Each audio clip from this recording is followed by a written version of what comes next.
Tala, nasa linya po ng ating komunikasyon via Zoom. Ulit ang ating suki na rin, Attorney Harold Respicio, Vice Mayor ng Reyna Mercedes Isabela. Attorney, magandang hapon po sa inyo. Jade at Admar po ang inyong mga kasama. Magandang hapon, boys. Opo, anong masasabi ninyo na mula doon sa EDSA People Power Monument ngayon nilipat dito sa Liwasang Bonifacio matapos ng kinansila o binawi yung permit? Okay lang yan, basta malaya tayo makapagsalita. Ngayon po, pupunta po ako sa Liwasang Bonifacio para ipahayag ang aking suporta para kay Senator Marcoleta dahil hindi pwede na hindi pantay ang kanilang pagpapatupad ng batas. Ayon po sa batas, ang dapat nakukulong ay yung mga nagnanakaw. Si Senator Marcoleta po, hindi po siya yung nagnakaw. Siya yung nakahuli, siya yung nakabuko ng mga nagnakaw. Pero siya po yung gusto nilang ipakulong ngayon. Hindi po pwedeng balikwasin nila ang pagpapatupad ng batas. Opo. Sinabi ni Pangulong Bongbong Marcos Jr. bago po siya umalis papuntang Canada na hindi po siya nag-aalala sa INC na tuwing nagsasagawa po ng rally dahil alam niyang hindi magkakaroon ng gulo. Sa inyong pananaw, paningin na attorney, kung merong iba pang ipinaglalaban o ipapanawagan nga, bukod nga doon sa pagsuporta kay Senator Marcoleta, pinapayagan ho ba ng INC kahit ang ibang grupo ay iba po ang kanilang sinisigaw bukod po doon sa paghahayag ng kanilang suporta kay Senator Marcoleta? Tama po kayo. Ang slogan po ng rally na ito ay We Are One. Hindi ibig sabihin na INC lamang ang kasali. Kasama po lahat. Welcome po ang lahat at welcome po ang lahat ng mensahe dahil iisa lang naman po ang damdamin ng bawat Pilipino at yun ay itigil na ang korupsyon sa ating bansa. Hindi po mali na magsalita laban sa korupsyon. Hindi po mali na ipagpatuloy ang investigasyon laban sa korupsyon. Hindi po mali na ilabas ang katotohanan. Hindi po mali na manawagan na maipakulong ang lahat ng mga nagkasala. Wala pong mali doon at yun po ang gustong marinig ng lahat ng taong bayan. Iisa po ang ating boses. Sa lahat po ng mga Pilipino na nagsishare ng mensaheng iyon, welcome na welcome po para pumunta sa Liwasang Bonifacio at iparinig natin kay BBM ang mensaheng iyon na huwag ipitin ang pagpapalabas ng katotohanan tungkol sa nangyayaring korupsyon sa ating bansa. Opo, marami sa mga nagprotesta noon ang kinasuhan, inaresto dahil nga daw sa kanilang mga inihayag laban nga sa administrasyon, particular na sa Pangulong Bongbong Marcos Jr. May kasong inciting to sedition, may kasong, may itinuturing sila mga destabilizers din. Attorney, saan ba lulugar, paano ba dapat balansehin ng taong bayan ang kanilang pagpapahayag? Dapat ba may limitation? Paano ba para sa kaalaman ng lahat? Huwag po tayong matakot dito sa administrasyong ito dahil nangiipit lamang sila. Ako po mismo ay may kaso na inciting to rebellion, inciting to sedition. Pero mali po ang kaso na ipinataw nila sa akin, ganoon din sa kaso na ipinataw nila kay Senator Marcoleta, ganoon din kay Leon Lebiste, ganoon din kay Kiko Barsaga. Lahat po ng mga kaso na iyon ay unmeritorious dahil po malinaw ang nasa saligang batas. Malaya po tayong magsalita at i-criticize ang ating gobyerno kapag ninanakaw na nila ang ating pera. Ang limitasyon lang po ng Revised Penal Code pagdating sa inciting ay huwag kang manawagan na saktan natin yung mga tauhan ng gobyerno. Huwag kang manawagan na sabihin mo sa taong bayan na hindi na sila sumunod sa batas. Hindi naman po yun ang pinananawagan namin. Ang pinananawagan namin ay itigil ang korupsyon sa Pilipinas, ipagpatuloy ang investigasyon tungkol sa korupsyon, ipakulong at sampahan ng kaso ang mga natagpuang nagkasala at huwag nating pigilan na ilabas ang katotohanan. Kung ang ibig sabihin yan ay dapat managot sila Zaldico, sila Romualdez, sila BBM dahil siya naman ang in charge doon sa executive. Sabi nga ni Romualdez, ayun ay consequence ng aming mga pahayag at wala pong illegal doon dahil pwede nating i-criticize ang ating gobyerno kapag hindi tama ang kanilang ginagawa. Kahit nga manawagan tayo na mag-resign si BBM, na nagkamali si Boying Remulla, na nagkamali si John Vic Remulla, na mali ang ginagawa ni Matibag ay hindi po yun illegal dahil kalayaan po natin na magsalita at lumaban sa korupsyon dito sa ating bansa at huwag nating payagan na magpatuloy sila sa kanilang mga maling gawain. Opo, at hindi naman po ipinagbabawal ng pamunuan ng INC yung mga ganong mga pahayag so far sa inyo pong pakikipag-coordinate doon po sa pamunuan na itong organizers ng rally dyan po sa Liwasang Bonifacio. Wala pong mga ganong pagbabawal. Opo. At attorney, ngayon nga ay nasa ibang bansa si Pangulong Bongbong Marcos Jr. habang itong pagtitipon ay isinasagawa dito sa Liwasang Bonifacio. Ano naman po ang inyong masasabi? Oh, well, good luck, sir. And keep us safe dito sa aming pagrarally ngayon. Sana po ay gawin ninyo ng maayos ang inyong trabaho. Kung sino po sana ang natagpuan na nagkasala, sila po sana ang makasuhan. Hindi po kami na nag-voice out lamang ng aming criticism laban sa iyo. Dahil hindi mo po maitatanggi ang iyong accountability, Mr. BBM, Mr. President. Kayo po ang itinuturo ni Romualdez, kayo po ang tinuturo ni Zaldico, umamin na po yung dalawa. Bakit po lahat kayo ay hindi napapanagot? Bakit po ang inuutos ninyo ay ipakulong pa ang aming pinuno na siyang nangunguna sa investigasyon laban sa korupsyon? Mali po ang inyong ginagawa. But at any rate, sir, pabayaan nyo kaming mag-rally dito. Karapatan po namin yan. Watch na lang po kayo. Opo. Attorney, bago ko lang ipasok kay partner Admar, may pahayag ang Ombudsman Boying Rimulya na tuloy ang paghahain po ng kaso laban po kay Senador Marcoleta sa kabilangan itong mga pagtitipon, mga rallying ginagawa simula pa doon sa EDSA People Power Monument. At sabi pa ng ilan, palpak daw, hindi daw nagtagumpay dahil itutuloy na nga ng Ombudsman itong kaso laban sa Senador.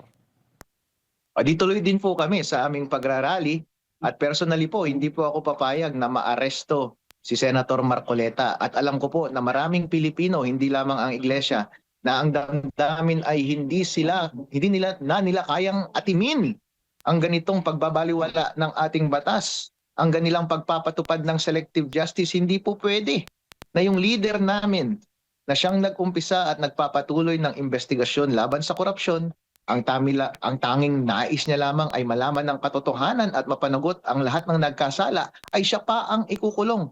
Habang yung mga natagpo ang nagkasala at umamin ay hindi ipapakulong at hindi kakasuhan at ginagawa pang star witness. Yan po ba ang tamang pagpapatupad ng ating batas?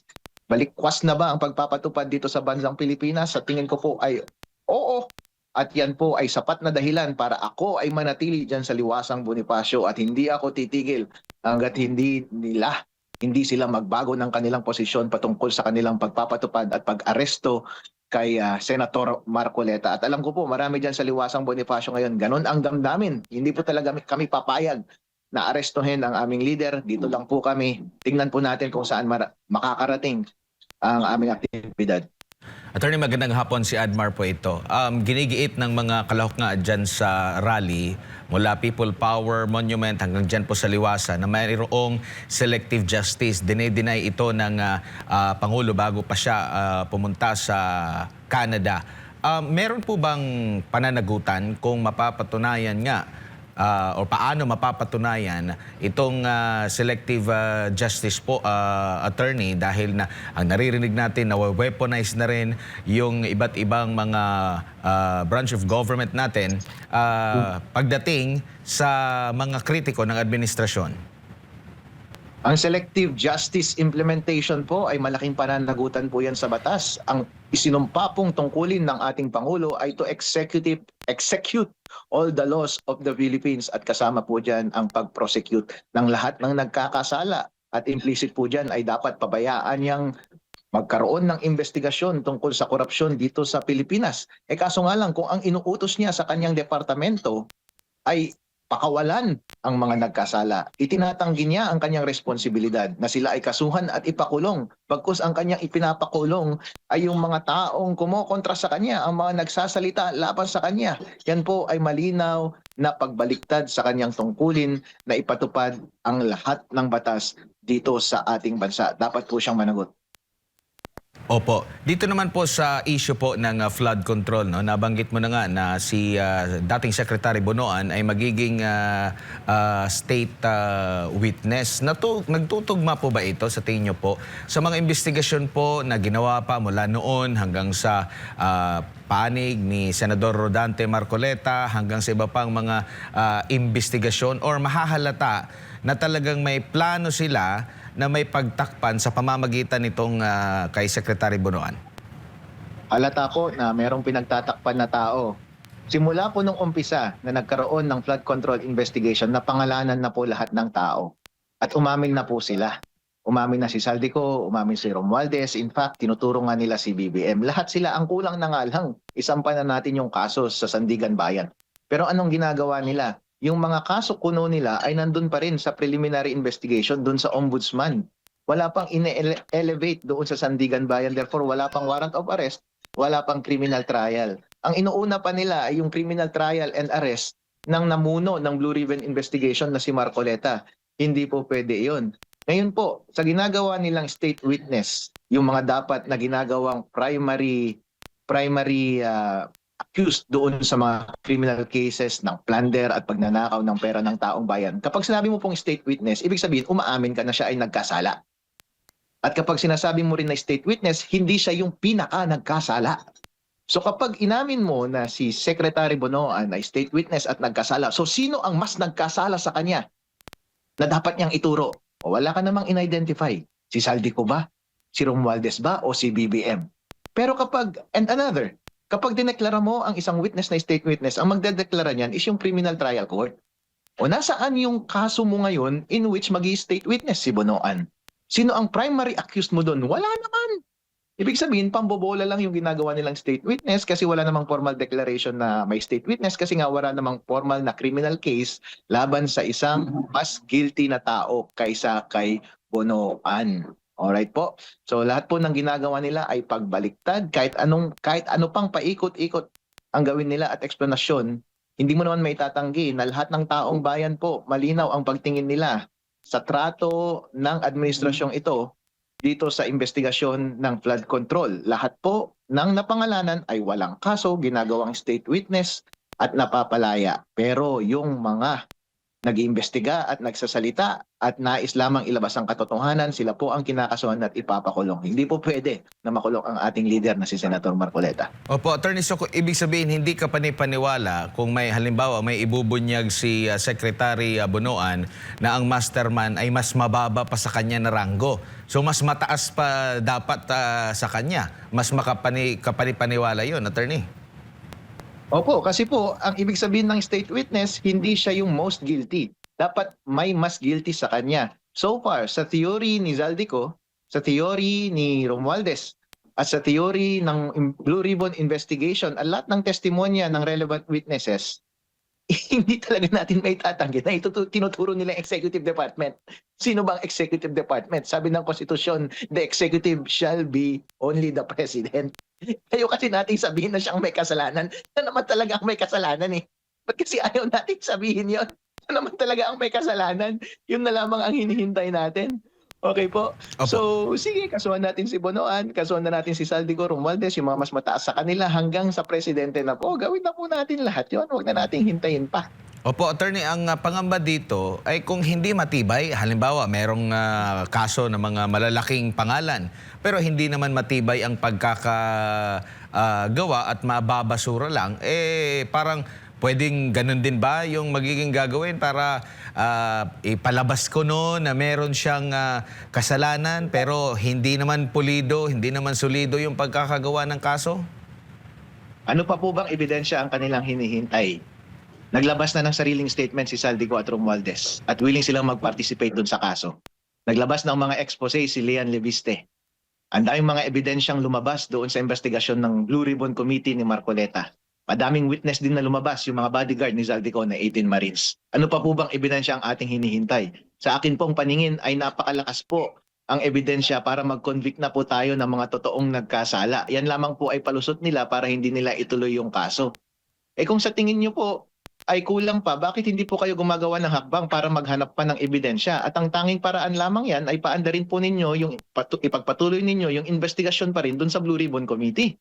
O kaya ipagpatuloy ninyo at gawin yung public yung ginagawa ninyong investigasyon diyan sa ombudsman. O kaya i-elevate nyo na nga sa Supreme Court ay sa Sandigan Bayan dahil meron naman ng reasonable conviction, ay si reasonable belief na mako-convict yung mga tao dahil sufficient na yung mga ebidensya. In other words po, kapag sinasabi nila na wala pang kaso dahil baka mahina pa ang ebidensya, bago kami maniniwala sa inyo, ipakita nyo muna na sincero kayo na aktibo kayong magkalap ng ebidensya at hindi ninyo pinapatahimik at ipinapatigil yung mga aktibong investigasyon laban sa flood control scandal, hindi nyo kinakasuhan at pinapatahimik at ipinapakulong yung mga nagsasalita laban sa flood control corruption. At sana po kami, ako, si Lian Lebiste, si Kiko Barsaga, si Mike Defensor at si Senator Marcoleta, sana po ay wala kaming kaso at hindi kami in danger na makulong. Mas lalo po silang busy na magpakulong at magkaso sa kanilang kalaban kaysa buuin yung kaso, Garud,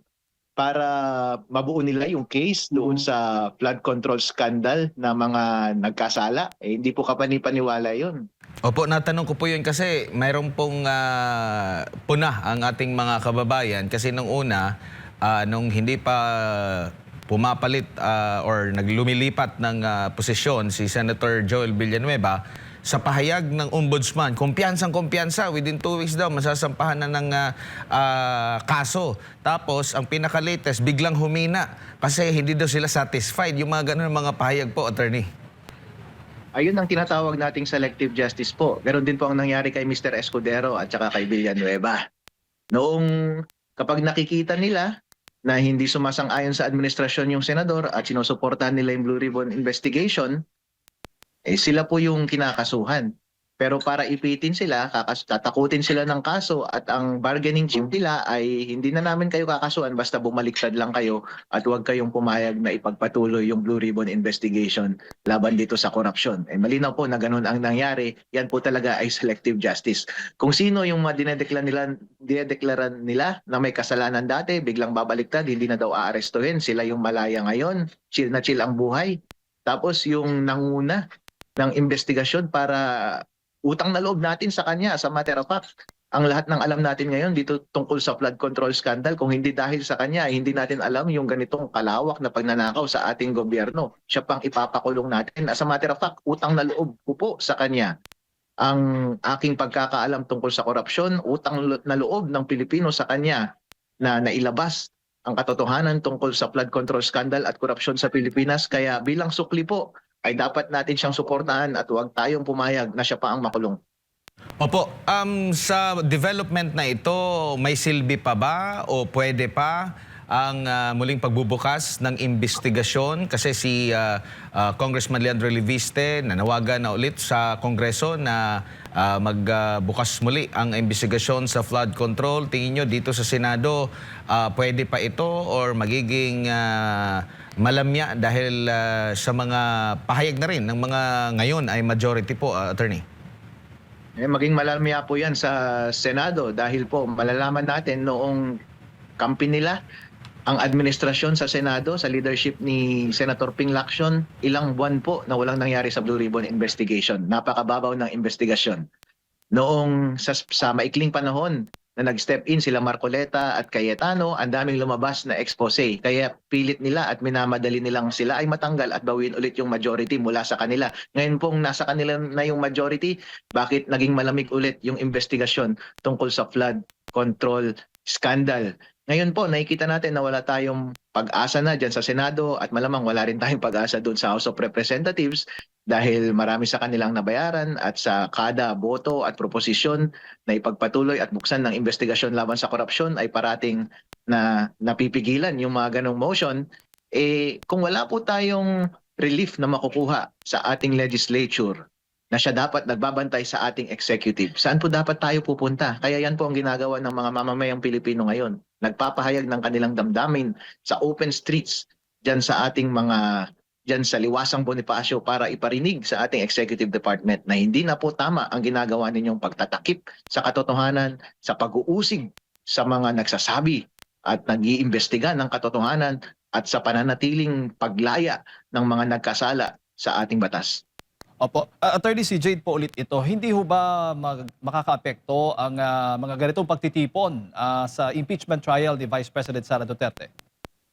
Hindi po makaka-epekto ito. As a matter of fact, si Vice President Sara Duterte ay nagbigay na rin po ng statement na sinusuportahan niya ang movement ngayon ng INC at lahat ng kanilang kasama in the We Are One movement.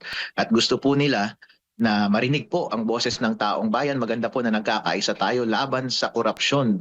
Dahil po ang korupsyon ang siyang sumisira ng ating bansa. Ang siyang sumisira ng ating pagiging masigla at mayaman bilang isang bansa. Hindi po pwedeng mangyari yan. At responsibilidad po na ni Vice President Sara Duterte bilang second executive ng ating bansa na i-lead tayo morally sa tamang direksyon na dapat nating pupuntahan dahil po under the leadership ni BBM, ano po ang nangyayari sa atin? Imbes na paunlarin niya ang ating bansa, imbes na mag-focus siya sa ating ekonomiya, bagsak na bagsak po ang ating ekonomiya, nagfo-focus po ang kanyang buong administrasyon na i-persecute lahat ng kumokontra sa kanya, lahat ng kumokontra doon sa flood control projects. Dapat po ang tama nating direksyon ay ilabas lahat ng katotohanan, lahat ng managot ay dapat managot, at lahat po ng nagsasalita ay dapat malaya silang ipahayag ang lahat ng kanilang damdamin. Opo, si Vice President Sara Duterte ba, may ideya ho ba kayo kung dadalo siya sa pagtitipong ito? Mukhang dadalo po. Hintayin lang natin yung peak. Siyempre, dahil po kailangan nating mag-save ng energy. Nakikita po natin na maraming araw po ang ganitong pagpapahayag, ang ganitong rally.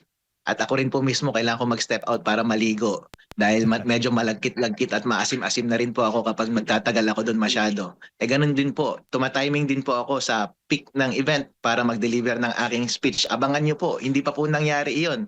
Marami pa pong araw na darating at hindi po kami aalis sa lugar na iyon. Isang bagsakan po lahat ang mangyayaring rally talaga diyan sa Liwasang Bonifacio para i-rally namin ang taong bayan na gumawa na ng hakbang at sa wakas ay itigil na ang ginagawang korupsyon dito sa ating bansa. Sa tingin mo, Attorney, huli na lang, ilang araw kaya ito magtatagal ang mga pagtitipong ganito?